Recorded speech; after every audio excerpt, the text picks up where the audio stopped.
Alhamdulillah pemirsa, Anda kembali menyaksikan program mulianya Ramadan, bersihkan diri, sucikan hati. Masya Allah, semoga pemirsa di rumah tentunya masih semangat menjalankan ibadah puasa, tentunya dengan meningkatkan amal ibadah di bulan Ramadan yang penuh berkah ini. Dengan salah satunya yaitu menonton program kita ya Ustadz, tentunya juga menambah keilmuan kita dalam Islam, bagaimana kita melangkah ke depannya. Baik pemirsa, terkait dengan bagaimana menjadi hamba yang taat kepada Allah, tentunya dengan bertawakal. Nah, saya ingin bertanya nih Ustadz, bagaimana sih kita untuk menjadi pribadi yang tawakal itu seperti apa nih Ustadz? Baik, jadi kalau kita ingin menyadari bahwa kita ini adalah tidak punya apa-apa kecuali atas izin dan ridhonya daripada pencipta kita. Maka kita seyogyaknya adalah menyerahkan diri sepenuhnya kepadanya, kepada Allah Subhanahu wa Ta'ala. Di dalam beberapa ayat, orang yang berserah diri itu adalah orang yang soleh. Hanya orang yang sombonglah, orang yang angkuhlah, yang dia tidak mau menyerahkan dirinya kepada Allah Subhanahu wa Ta'ala. Pada akhirnya sebenarnya dia akan kembali kepada Allah juga. Betul. Tapi dia tidak mau menyerahkan diri semasa dia hidupnya, karena mungkin karena hartanya, karena jabatannya, karena kemasyhurannya. Dia tidak mau berserah diri kepada Allah. Maka dikatakan orang yang sombong. Tapi sebenarnya orang yang bertawakal atau orang yang berserah diri kepada Allah, sebenarnya dia adalah orang yang soleh. Dan orang itu akan mendapatkan pertolongan dari Allah Subhanahu wa Ta'ala. Apa kata Allah? Allah katakan di dalam Al-Quran, wa may yattaqillaha yaj'al lahu makhraja. Orang yang berserah diri itu adalah orang yang mana jika dia punya permasalahan, dia akan minta tolong kepada Allah. Dia serahkan dirinya, ya Allah, la haula wala quwata illa billah. Aku tidak punya daya dan kekuatan kecuali dengan pertolonganmu. Maka dia berkata, saya punya masalah ya Rabb. Saya punya kesedihan, saya punya masalah yang tidak bisa saya selesaikan. Yang bisa menyelesaikan adalah Allah Subhanahu wa Ta'ala. Maka dengan pernyataan sikapnya kepada Allah seperti itu, Allah cinta kepadanya. Maka dikatakan oleh Allah, firman Allah, wa may yattaqillaha yaj'al lahu makhraja. Barang siapa yang berserah diri kepada Allah, bertawakal kepada Allah, Allah akan kasih di jalan keluar di dalam hidupnya. Kesedihannya akan diangkat, itu kan, akan diganti dengan kebahagiaan. Hutangnya akan dibayarkan. Anaknya akan diberikan oleh Allah dengan keturunan yang soleh dan soleha. Semua perkara hidup ini, jika kita serahkan semuanya kepada Allah, bahkan kalau sudah berserah diri tingkat tinggi, ada seorang suami yang barangkali kerjanya nggak terlalu jauh. Mungkin anggaplah rumahnya di Batu Sembilan, dia kerja ke Dompak sana di kantor gubernur misalnya kan. Dia bilang sama istrinya, "Mah, Bapak akan pergi bekerja ke kantor. Kalau Bapak tak balik lagi, maka ini tabungan kita, ini hutang Bapak, ini mobil, ini rumah, silakan diambil sebagai warisan dari saya. Dan bila perlu engkau boleh menikah lagi." Haha, gitu kan? Masya Allah. Begitu dia sang suami itu saking di tingkat tingginya. Dan dia berpesan juga kepada istrinya, tapi kalau dalam perjalanan saya ke kantor, saya bekerja, gitu kan, tiba-tiba mama dipanggil Allah Subhanahu wa Ta'ala, rumah saya ambil, mobil saya ambil, anak saya besarkan, saya nikah lagi. Gitu katanya kan. Jadi dia harus terima ini. Nggak boleh, jangan ngomong itu lah, nggak bisa. Karena perjalanan suami menuju kantor tidak ada yang bisa menjamin. Siapa yang bisa menjamin kehidupannya? Siapa tahu dia tabrakan, atau ditabrak orang, atau dia terjatuh, atau dia pingsan. Kan banyak terjadi, kita nggak tahu apa yang sebenarnya akan terjadi dalam diri kita. Makanya kita harus berserah diri kepada Allah Subhanahu wa Ta'ala. Berserah diri tingkat tinggi tadi artinya kita sudah tak pikirkan lagi dunia ini. Ya kan, mau harta kita, mau keluarga kita, mau jabatan kita, kita hanya bisa menjalani saja semampu kita saat umur kita masih diberikan oleh Allah Subhanahu wa taala. Masya Allah ya. Lalu bagaimana nih Ustadz, kita bisa mengetahui ciri-ciri orang yang tawakal ini atau orang yang soleh ini tadi Ustadz? Nah, ciri-cirinya dia tidak sama seperti mencari seseorang, gitu kan? Kalau ciri-ciri orang hilang, diposting di medsos, dia meninggalkan rumah, misalnya orang hilang, meninggalkan rumah jam sekian, hari sekian, tanggal sekian, bajunya ini, rambutnya gini, ukurannya, badannya, bentuk mukanya, dia tidak seperti itu. Ciri-ciri orang yang bertawakal kepada Allah Subhanahu wa taala, dia senantiasa tidak pernah lepas dari lisannya itu adalah Allah, Allah, Allah, Allah, Allah, dan dia terus menyebut nama Allah. Ketika dia bilang, bisa nggak melakukan hal ini? Dia bilang, walaupun dia punya kemampuan, dia bilang insya Allah. Ini ciri-ciri orang yang bertawakal. Ketika dia mau memberangkatkan mobil ini, dari parkir dia naik ke mobil, kan kadang-kadang saya mendampingi orang-orang soleh seperti ini sering kali. Dia udah start, udah Bismillahirrahmanirrahim. Akhirnya dia berjalan. Dan ini saya nampak betul. Jadi dia tidak mungkin mempamerkan ini ciri-ciri orang bertawakal, tidak. Tapi kita bisa memandang secara mungkin kedekatan gitu kan, kedekatan. Dan orang soleh itu sebenarnya nggak perlu kita intip-intip gitu kan. Betul. Dia sholat enggak ya? Dia baca bismillah enggak? Kita nggak tahu, siapa tahu dia baca bismillah dalam hati. Bismillah. Betul. Dia makan. Nggak baca bismillah, ini makan bersama syaitan. Tidak bisa. Tidak ada barometer untuk mengukur orang seperti itu. Jadi ciri-ciri orang yang itu adalah nampak dari aktivitas dia. Jika kita mendekati dia, dia katakan assalamualaikum, kemudian sedikit bismillah. Ada hal-hal yang menakjubkan, dia bilang subhanallah. Ini adalah kata-kata thayyibah yang minimal ciri-cirinya itu adalah dia sering mengeluarkan kata-kata thayyibah, kata-kata yang baik seperti tasbih, tahmid, tahlil, zikir kepada Allah Subhanahu wa taala. Mungkin itu bagian kecil daripada orang-orang yang berserah diri kepada Allah Subhanahu wa taala. Iya, karena memang juga kita dapat bisa lihat juga bahwa orang-orang yang tentunya berserah diri dan juga taat kepada Allah, apapun yang dia lakukan apabila itu membuat dia rasanya sia-sia, pasti tidak dilakukannya ya Ustadz. Betul. Nah, ini Ustadz bagaimana terkait dengan konsep berserah diri ini? Saya mungkin agak bingung juga nih Ustadz terkait dengan konsep berserah diri ini. Kita kan bertawakal nih kepada Allah, artinya kita berserah diri. Kehidupan kita, apapun itu, seperti kata Ustadz, hidup kita, mati kita, dan segala hal yang ada itu kita harus berserah diri kepada Allah. Nah, apakah sama dengan ketika kita berserah diri kepada Allah itu artinya kita menerima takdir begitu saja? Oh ya udah, saya pasrah apapun yang terjadi. Oh ya udahlah begitu. Apakah itu sama nih Ustadz? Jadi jangan sampai disalahartikan nih Ustadz ya, dengan konsep berserah diri ini artinya kita tidak mau berusaha dan tentu pasrah aja dengan takdir seperti itu Ustadz. Bagaimana nih Ustadz? Tentunya kita harus membedakan, jangan sampai kita salah persepsi. Di antaranya adalah pasrah dengan berserah diri itu tidak sama. Orang yang pasrah biasanya dia dimiliki oleh orang-orang yang kemampuan berpikirnya terbatas. Itu satu. Orang yang pasrah biasanya langsung lanjut aja Ustaz.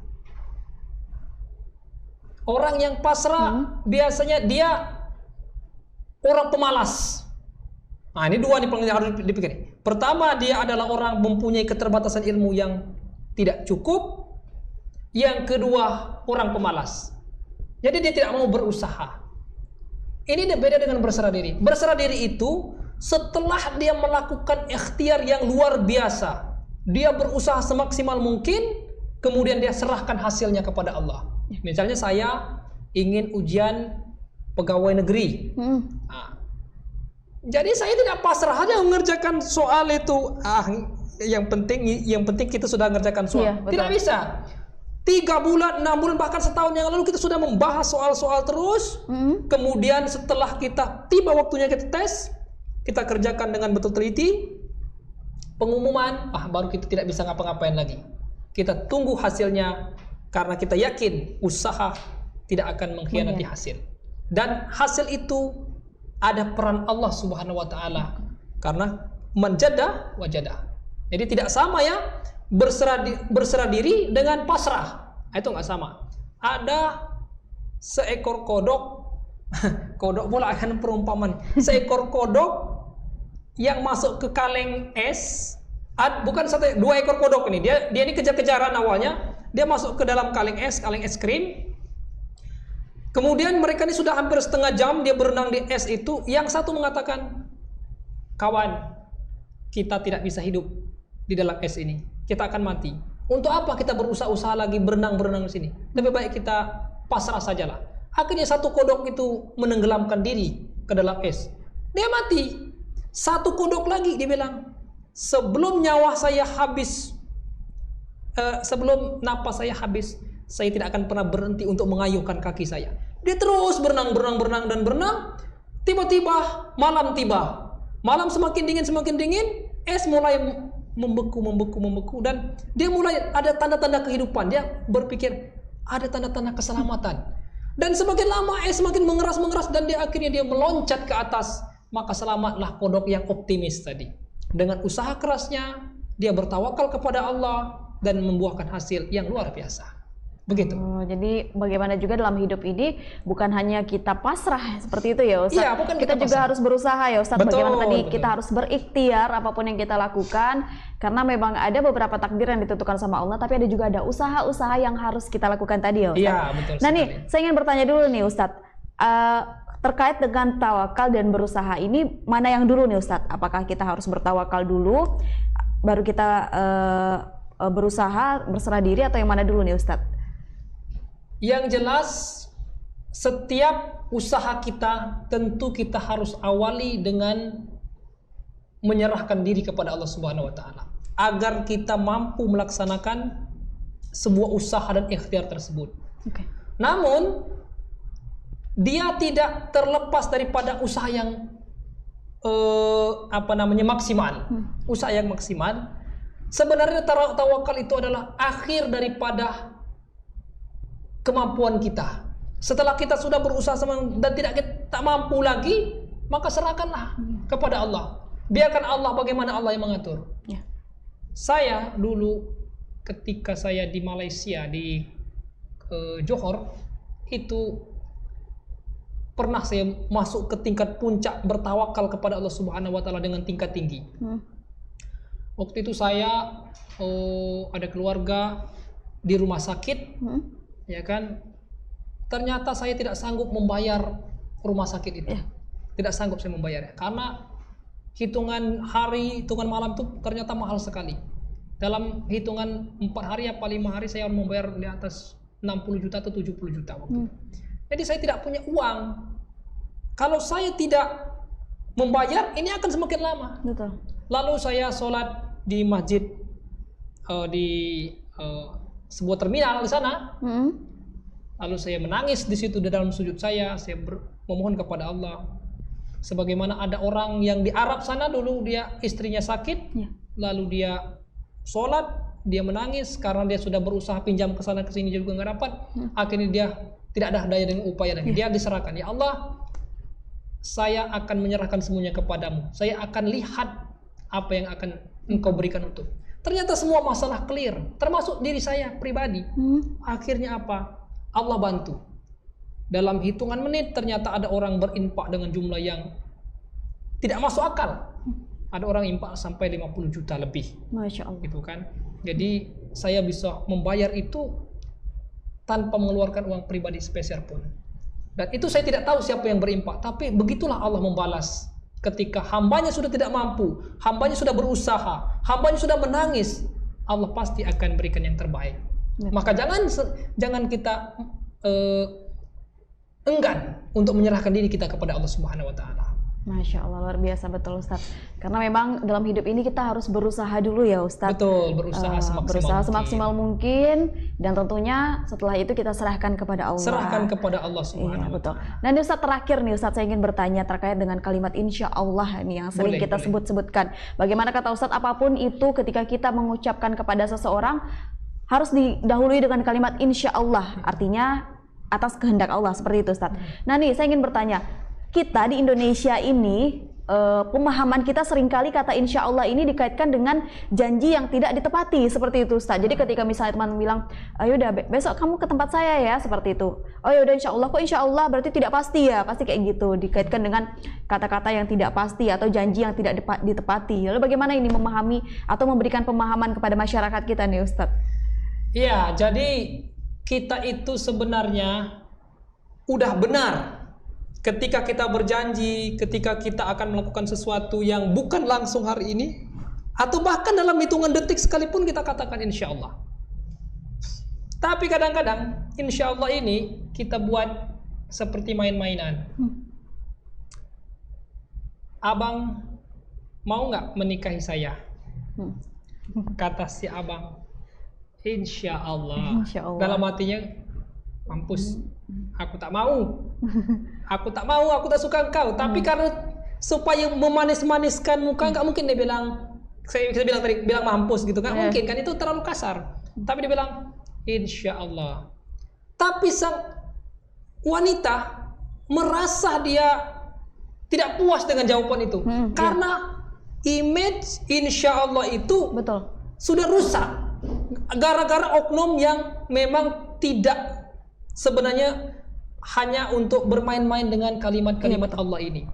Tapi kalau dia orang soleh, apa katanya insya Allah tuh memang betul-betul dia ingat Allah. Jika Allah menghendaki, kali insya Allah, jika Allah menghendaki, Iya, betul. saya akan lakukan. Tapi kalau dia bilang insya Allah, tapi dalam hatinya tidak ada yang ingat Allah, maka inilah yang terjadi ingkar janji, bohong dan lain sebagainya. Tapi dia tidak bisa dituduh. Itu adalah jurus yang paling enak ngeles. Kenapa bang nggak datang? Itulah, aku kan bilang insya Allah, ya kan? Tapi Allah nggak menghendaki, ternyata aku banyak kesibukan yang lain. Tapi memang tidak berniat. Nah, oleh sebab itu kita himbau kepada saudara-saudaraku pemirsa TV Tanjung Pinang yang senantiasa setia menyaksikan siaran kami, jangan bermain-main dengan kata insya Allah. Ini termaktub tertulis di dalam Al-Quran surah Al-Kahfi ayat 24. Wala takulanna li syai'in inni fa'ilun dzalika ghadan illa ayyasha Allah. Artinya, ketika kita mengucapkan insya Allah berarti kita sudah siap dengan konsekuensi yang Allah takdirkan. Kadang-kadang kita sudah diberikan kelapangan oleh Allah, tapi karena memang tidak ada niat, berarti kita bermain-main terhadap ini. Dan ini menjadi sebuah karakter buruk di dalam diri seseorang. Maka jangan kita lakukan hal-hal yang menjual nama Allah tapi untuk kepentingan pribadi. Tapi katakanlah insya Allah itu betul-betul atas berserah diri kita kepada Allah Subhanahu wa taala supaya kita bisa melakukan sesuatu dengan izinnya. Betul sekali. Nah, itu. Jadi harus dipahami lagi substansi dari kalimat insya Allah ini, ya, bukan hanya kita hanya menyebutkan, tapi bagaimana memang kita berserah diri hati kita kepada Allah, itu seperti betul itu, Ustaz. Sekali. Nah, ini terakhir nih Ustadz, sedikit saja kesimpulan dari pembahasan kita hari ini. Boleh. Kesimpulan kita pada kesempatan yang sangat bahagia ini, saya ingin menyapa kepada seluruh pemirsa TV Tanjung Pinang di mana saja berada. Tentu kita sebagai umat Islam yang taat kepada Allah, yang menyerahkan diri kepada Allah, Tuhan kita Rabbuna Rabbul Alamin. Pertama, kita jangan bermain-main atau menjual kalimat insya Allah tadi kepada makhluk dengan untuk mengelabui seseorang. Betul. Kemudian untuk memberikan harapan hampa kepada seseorang tanpa ada keterkaitan hati dengan sang pencipta kita. Itu yang pertama. Yang kedua, beda pasrah dengan berserah diri. Orang yang pasrah adalah orang yang tidak mau menggunakan akal pikiran secara maksimal. Akhirnya akalnya buntu. Dia menyerah, dia pasrah. Dan orang yang berserah diri adalah orang yang berusaha semaksimal mungkin. Dia kerjakan semaksimal mungkin, semampunya. Setelah itu dia serahkan kepada Allah, karena dia tidak punya daya dan kekuatan kecuali dengan izin Allah Subhanahu wa taala. Dan yang terakhir, biasakanlah di dalam kehidupan kita di dalam lingkungan keluarga, bahkan di lingkungan teman-teman kita sendiri, untuk senantiasa menyebut nama-nama Allah, karena itu adalah ciri-ciri orang yang berserah diri kepada Allah, ciri-ciri orang yang soleh. Yang keluar dari lisannya adalah subhanallah, alhamdulillah, la haula wala quwata illa billah, insya Allah. Nah, kata-kata ini jika kita biasakan, kita dawamkan dalam diri kita, maka di dalam diri kita ini akan dipenuhi dengan kebesaran-kebesaran Allah. Dan kita tidak akan melakukan sesuatu kecuali kita akan menyebut nama Allah Subhanahu wa taala. Dan pada akhirnya keberkahan-keberkahan yang akan kita terima. Mungkin itu untuk sebagai penutup ataupun closing kita dalam acara mulianya Ramadan ya. Masya Allah, luar biasa. Nah itu pemirsa, betul sekali kata Ustadz tadi, bagaimana kita sebagai seorang muslim harus menjadi pribadi yang tentunya bertawakal dan juga berserah diri. Apapun yang kita lakukan harus ingat Allah, dimanapun kita harus kita ingat Allah. Dari kita bangun tidur sampai kita tidur kembali, supaya untuk terbiasa mengucapkan asma-asma Allah, karena dari situ juga akan terbitlah perlakuan kita, bagaimana akhlak kita juga itu memang yang terbaik ya Ustadz, memang yang diajarkan dalam Islam juga. Nah pemirsa, tidak terasa kita sudah di penghujung waktu. Terima kasih Ustadz atas tausiahnya yang luar biasa sekali, mengajarkan kepada kita yang mungkin selama ini kita tidak tahu menjadi tahu. Jadi bagaimana apa yang disampaikan Ustadz tadi dapat kita implementasikan tentunya dalam kehidupan kita sehari-hari. Nah sebelumnya pemirsa, saya ingin mengucapkan terima kasih kepada FKM, yaitu Forum Komunikasi Mubalik Tanjung Pinang, yang merupakan sarana dakwah Islami yang hanif, arif, dan juga toleransi dalam membina umat di Bunda Tanah Melayu ini. Dan juga kami ingin mengucapkan terima kasih kepada sponsor kami Sunfort, yaitu air minum dalam kemasan yang diolah langsung di Gunung Lengkuas, Kabupaten Bintan, dan diproduksi langsung oleh PT Sumber Izumi Mas Perkasa Kabupaten Bintan, dan tentunya sudah terbukti halal. Apalagi di bulan Ramadan ini ya pemirsa, kita berbuka dengan yang manis dan juga meminum Sunfort. Wah luar biasa, karena Anda adalah apa yang Anda minum. Dan pemirsa, saatnya saya Samarsita mewakili kru yang bertugas pamit. Wassalamualaikum warahmatullahi wabarakatuh, dan kita kembali lagi besok.